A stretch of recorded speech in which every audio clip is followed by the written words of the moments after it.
Navigating through an interview revolving around multi-protocol label switching, MPLS, can be a tasking endeavor.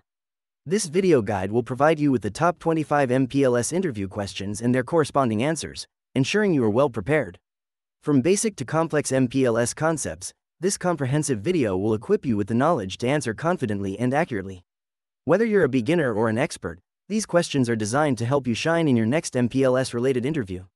1. What is MPLS and how does it differ from traditional IP routing? MPLS, or Multi-Protocol Label Switching, is a networking technique that directs and carries data from one network node to the next with the use of labels. This differs from traditional IP routing, which uses the destination IP address in the packet header to make forwarding decisions. With MPLS, decisions are made based on simple label lookup, regardless of the packet's content. This process results in a faster, more efficient means of data transmission. The decision to forward packets is based on the label rather than the IP address, reducing the load on core routers and increasing network speed and performance. 2. Why is MPLS referred to as Layer 2.5 technology? MPLS, or Multi-Protocol Label Switching, is often referred to as a Layer 2.5 technology. This is because it operates between the data link layer, layer overall, 2, and the network layer, layer 3, in the OSI model.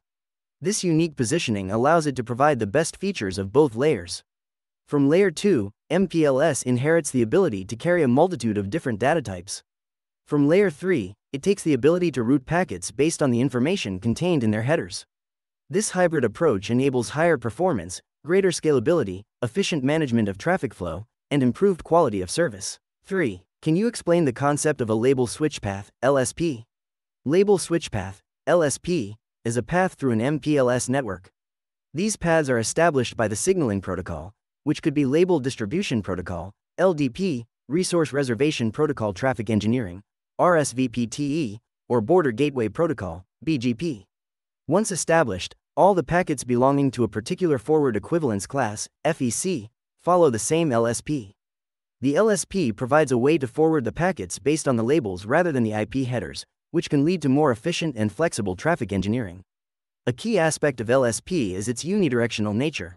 This means that the path from source to destination may not be the same as the path from destination back to the source.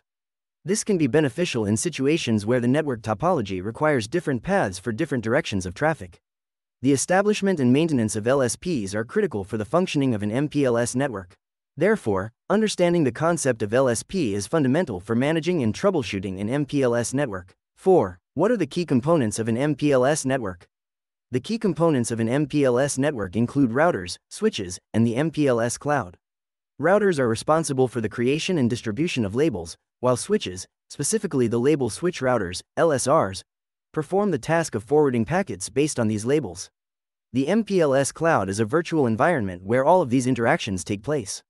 Label edge routers, LERs, are also crucial as they are the entry and exit points of the MPLS network. Additionally, protocols such as Label Distribution Protocol, LDP, and Resource Reservation Protocol Traffic Engineering, RSVP, play a crucial role in label distribution and traffic engineering within an MPLS network. The answer to this question lies in understanding the architecture of an MPLS network. One of the primary components is the MPLS router, which is divided into two types: label edge routers, LERs, and label switching routers, LSRs. LERs are located at the edge of the network and are responsible for assigning labels to packets entering the MPLS network. On the other hand, LSRs are located in the network core and are responsible for forwarding packets based on their assigned labels. Another key component is the MPLS label, which is a short, fixed-length identifier assigned to a packet. It is used to determine the packet's path through the network. The third component is the label switched path, LSP, which is the path a packet takes through the network, based on its label. 5. Describe the role of MPLS labels in packet forwarding. MPLS labels play a critical role in packet forwarding within an MPLS network. When a packet enters the network, it is assigned a label. This label, attached to the packet, serves as a unique identifier that directs the packet's path through the network. MPLS labels are used by routers to make forwarding decisions, avoiding the need for complex lookup processes within a router's routing table. Instead of examining the packet's IP address, routers look at the MPLS label and forward the packet based on that. This reduces the time it takes to forward packets and increases the speed of data transmission. As the packet moves from one router to another, the label can be swapped, popped, removed, or pushed, added, ensuring the packet reaches its destination efficiently. This streamlines the packet forwarding process, enhancing network performance and reliability. 6. What is the function of the Label Distribution Protocol, LDP? The Label Distribution Protocol, LDP, plays a crucial role within the Multiprotocol Label Switching, MPLS, framework. It is utilized to create and maintain label switched paths, LSPs, through an MPLS network, facilitating efficient and effective data transmission. The primary function of the LDP is to assign and distribute labels to the router in an MPLS network. Each router communicates with its adjacent routers to exchange label information. By doing so, the LDP enables the creation of label binding information and establishes the path for data forwarding across the network. Without LDP, it would be impossible to set up LSPs, and MPLS could not function correctly. Therefore, LDP acts as the backbone of MPLS networks, ensuring smooth and uninterrupted data transmission. 7. How does MPLS support quality of service, QoS? MPLS significantly enhances the quality of service through its efficient mechanism. It employs the use of labels for data packets, allowing them to be forwarded along predetermined label switched paths, LSPs. This unique technique contributes to smoother traffic flow and reduced network congestion. Additionally, MPLS can prioritize certain types of traffic, such as real-time data. This prioritization is done based on the labels attached to the data packets, which specify their respective quality of service requirements. As a result, data packets needing higher priority, like voice or video, can be routed more efficiently, ensuring minimal latency and optimal network performance. Besides, MPLS can also manage bandwidth allocation effectively, ensuring that high-priority traffic gets sufficient bandwidth. Thus, MPLS plays a crucial role in supporting and managing quality of service. 8. What is penultimate hop popping, PHP, and why is it important? Penultimate hop popping, commonly referred to as PHP, is a crucial process in MPLS networks. This technique involves the removal of the MPLS label by the penultimate router, also known as the second-to-last router, before forwarding the packet to the final router. PHP is essential as it decreases the workload on the last router, which, in most instances, is the edge router. The edge router typically has the additional task of looking up the IP routing table to forward the packet to the correct IP destination. By removing the label earlier in the process, it allows the edge router to focus on its primary role, improving efficiency and performance. This method is particularly beneficial in scenarios where the edge router is under heavy load or has less powerful hardware capabilities compared to other routers in the network. 9. Explain the difference between explicit null and implicit null labels. Explicit null and implicit null are two types of special labels used in an MPLS network. An explicit null label, represented with a label value of 0, is employed in scenarios where the penultimate router needs to relay the QoS information to the ultimate hop. This is often crucial in ensuring QoS, as the ultimate hop can then apply the necessary QoS treatment. On the other hand, implicit null, represented with a label value of 3, is used to signify that the penultimate router should remove the label and forward the packet as an IP packet rather than an MPLS packet. This is typically used in penultimate hop popping, PHP, to reduce the load on the ultimate router by shifting the task of label popping to the penultimate router. Thus, the main difference lies in their usage, with explicit null preserving QoS information and implicit null aiding in load distribution. 10. What types of routers are involved in an MPLS architecture? MPLS architecture necessitates the use of specific routers, including provider P routers, provider edge PE routers, and customer edge CE routers.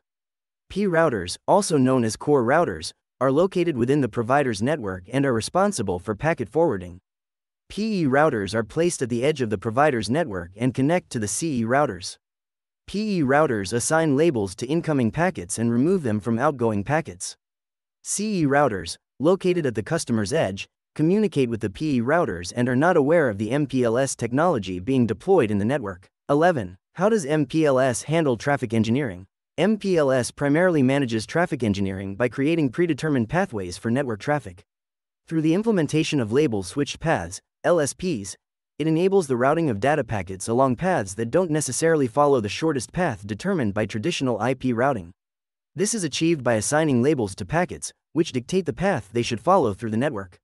Traffic engineering with MPLS allows for greater control over traffic flow, enabling better bandwidth utilization, load balancing, and congestion reduction. It also facilitates quality of service by allowing for the prioritization of certain types of traffic. 12. What is the significance of the forwarding equivalence class, FEC, in MPLS? FEC is a group of IP packets that are forwarded in the same manner, e.g., over the same path, with the same forwarding treatment. FEC plays a critical role in MPLS. When a packet enters the MPLS network, it is assigned to AFEC. This assignment is done once, as the packet enters the network. The FEC to which the packet is assigned is encoded as a label. When a packet is received by an MPLS router, the label is examined. Based on the contents of the label, a swap, push, impose, or pop, dispose operation is performed on the packet's label stack. 13. Can you describe how MPLS supports virtual private networks, VPNs? MPLS supports VPNs by creating virtual paths between different network nodes. Through the use of labels, these virtual paths allow for data to be forwarded across the network without the need for complex routing protocols. The data is encapsulated in MPLS headers and then sent along the path determined by the labels. This allows for greater efficiency and speed in data transmission. In the context of VPNs, MPLS provides the ability to create private networks over a shared infrastructure. This is done by assigning unique labels to the data from each VPN. Even if the data is transmitted over a shared network, the unique labels ensure that data from one VPN cannot be accessed by another. This provides a high level of security, making MPLS a popular choice for VPN implementations. MPLS also offers flexibility in terms of network design. With MPLS, it is possible to create any-to-any, point-to-point, or hub-and-spoke configurations, depending on the needs of the VPN. This makes it a versatile solution for a wide range of VPN applications. VPN support is an integral part of MPLS and its ability to create efficient, secure, and flexible networks. 14. What challenges might arise when implementing MPLS across different vendor products? Implementing MPLS across diverse vendor products can present numerous difficulties. One of the main issues is interoperability. As each vendor may have their unique interpretation and implementation of MPLS standards, compatibility issues can arise, causing problems in network functionality. Also, the configuration may vary from one vendor to another, leading to complexity in setup and management. The lack of uniformity in features and functions offered by different vendors can also be challenging, as it may limit the capabilities of the MPLS network. Additionally, troubleshooting and diagnosing network issues may be more complicated due to overall differences in system design and functionality. 15. Explain the concept of label stacking in MPLS. Label stacking in MPLS refers to the process of encapsulating packets with multiple labels. In this process, each label provides specific guidance on how the packet should be forwarded within different segments of the network. This approach allows for more granular control of packet forwarding, enabling better traffic engineering and quality of service. When a packet enters an MPLS network, the ingress router applies a label to it. If the packet needs to traverse multiple segments of the network, each with their own forwarding rules, additional labels are stacked on top of the original label. As the packet moves through the network, each router peels off the top label and uses the next label down to determine where to send the packet next. This label stacking technique is especially useful in large, complex networks, where it can greatly simplify routing and improve network performance. However, it also adds a level of complexity to network management and requires careful configuration to ensure proper operation. In the case of VPNs, for example, two labels are typically used: an outer label for routing the packet to the correct edge router, and an inner label to identify the packet's destination within the VPN. This allows VPN traffic to be securely and efficiently routed over a shared network infrastructure.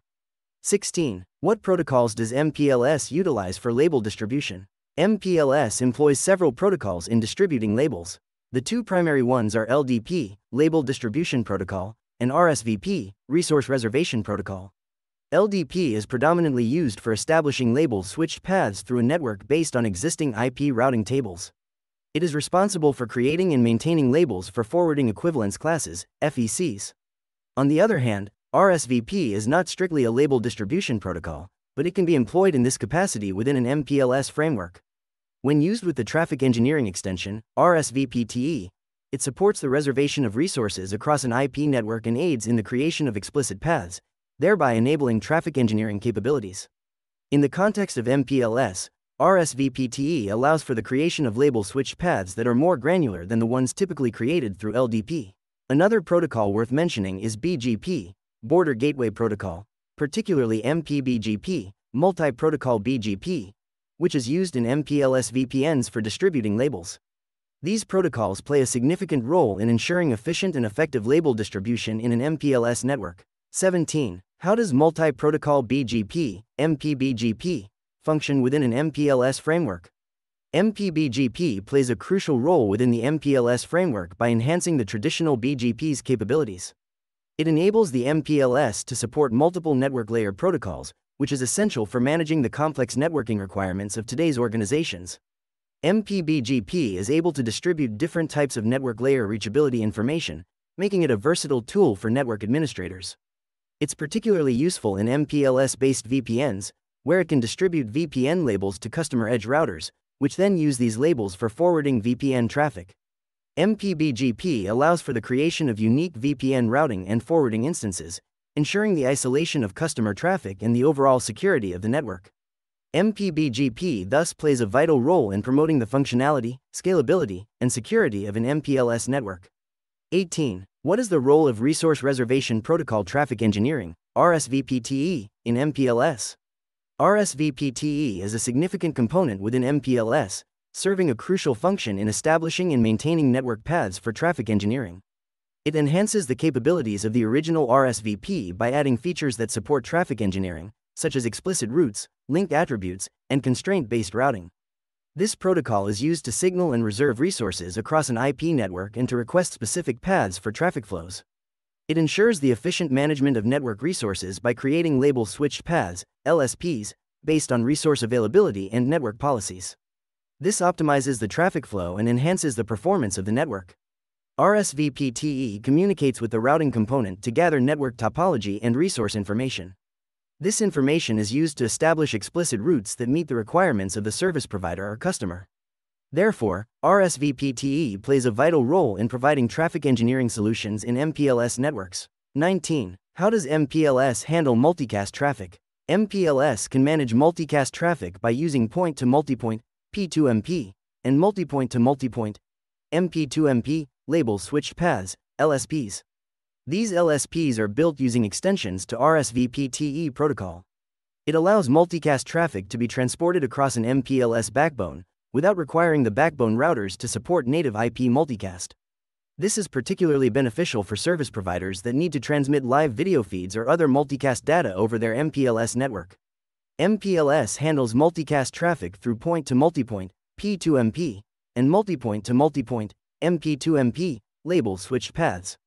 P2MP and MP2MP LSPs use extensions to RSVPTE protocol. These techniques allow multicast traffic to be transported across an MPLS network, eliminating the need for backbone routers to support native IP multicast. This capability proves highly beneficial for service providers who require transmission of live video streams or other multicast data over their MPLS network. It also allows MPLS to reduce network congestion, improve scalability, and enhance the delivery of multicast services. 20. Describe how MPLS can be used for IPv6 traffic management. MPLS, or multi-protocol label switching, can be effectively utilized in managing IPv6 traffic. First, MPLS can carry IPv6 packets over its network using an encapsulation method. The IPv6 packets are encapsulated within an MPLS label before being forwarded through the network. This allows network providers to offer IPv6 connectivity without having to upgrade every router in their network to support IPv6. Secondly, MPLS can be used to differentiate between IPv4 and IPv6 traffic. By using separate labels for each, network operators can apply different policies or quality of service, QoS, characteristics to each type of traffic. This is particularly useful as it allows IPv6 traffic to be introduced gradually, while still maintaining high-quality service for existing IPv4 traffic. Lastly, by using traffic engineering (TE) capabilities of MPLS, network operators can optimize the flow of IPv6 traffic across their networks. This can be done by establishing label switched paths, LSPs, that guide the IPv6 traffic along optimal routes, thus ensuring efficient use of network resources. 21. What troubleshooting commands would you use to diagnose issues in an MPLS network? When diagnosing issues in an MPLS network, several commands could be useful. The ping command, for instance, is essential in checking the connectivity between nodes. The traceroute command is another vital tool that helps map the path packets take from source to destination, identifying where packet loss occurs.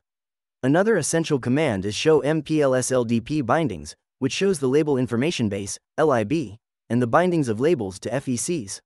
The Show MPLS Forwarding Table command displays the MPLS forwarding table, which is useful in identifying how packets are being forwarded. The Debug command can also be used to gather real-time information about traffic or processes, helping identify problems as they occur. Please remember that misuse of the Debug command can cause system instability or even crashes, so it should be used with caution. 22. How do you prevent loops in an MPLS network? Preventing loops in an MPLS network is crucial for efficient operation. This can be achieved by implementing strategies such as the use of Label Distribution Protocol, LDP, and Resource Reservation Protocol Traffic Engineering, RSVP. These protocols are designed to prevent loops by ensuring label switched paths, LSPs, are loop-free. Another effective strategy is traffic engineering, TE, which optimizes the flow of network traffic. TE allows for manual configuration of LSPs, ensuring the avoidance of loops by selecting the most efficient, loop-free path. Penultimate hop popping, PHP, also aids in preventing loops by removing the need for a label at the final hop in a path, reducing the potential for misrouting. Other methods include careful network design, regular monitoring, and prompt troubleshooting of any issues. 23. Explain how failure recovery is managed in MPLS environments. In an MPLS environment, failure recovery is primarily managed through the use of predefined backup paths and fast reroute mechanisms. When a failure, such as a link or node failure, occurs, traffic is quickly shifted to a backup path without the need for a full network convergence. This process is commonly referred to as fast reroute, FRR. The label switched path, LSP, can be protected in its entirety, end-to-end protection, or at individual points of potential failure, link or node protection. This swift reaction to failures minimizes packet loss and ensures the continuity of data flow across the network. The effectiveness of failure recovery in an MPLS environment depends on proper network design, which includes suitable backup paths and consideration for possible points of failure. 24. What are some common performance metrics to monitor in an MPLS network? MPLS networks require regular monitoring for effective performance and management. Key performance metrics often include packet loss, latency, and jitter. Packet loss refers to the percentage of packets that fail to reach their destination, which can impact the quality of data transmission. Latency measures the time it takes for a packet to travel from its source to its destination. High latency can lead to delays in data transmission and reduced network efficiency. Jitter is the variation in latency over time. High jitter can disrupt real-time applications like VoIP and video conferencing. Other important metrics include bandwidth usage and throughput, which measure the volume of data that can be transferred over the network within a given time period. Monitoring these metrics helps identify potential issues and optimize network performance. 25. Can you discuss how to manage and configure an MPLS network effectively? To manage an MPLS network effectively, it's essential to understand its structure and how it operates. Initial configuration involves defining the MPLS backbone by enabling MPLS on the necessary interfaces. Then, you have to set up Label Distribution Protocol, LDP, on all routers within the MPLS domain. It is critical to ensure that the routing protocol is functioning correctly to establish LDP neighbor relationships. After setting up the backbone, the next step involves creating the virtual private networks, VPNs. This process requires defining the VPNs on the provider edge, PE, routers and configuring the PECE routing protocols. Monitoring the network is also an essential part of managing an MPLS network. Regular checks on the health and performance of LDP, Interior Gateway Protocols, IGP, and BGP sessions are crucial. Lastly, proper documentation of the network setup and all changes made is a key aspect of managing an MPLS network. This information comes in handy when troubleshooting network issues or planning for network upgrades. We hope that this comprehensive guide on the top 25 MPLS interview questions and answers has been insightful and beneficial in your preparation for your upcoming interview. Remember, understanding the concept behind each question is essential, and our aim was to achieve just that.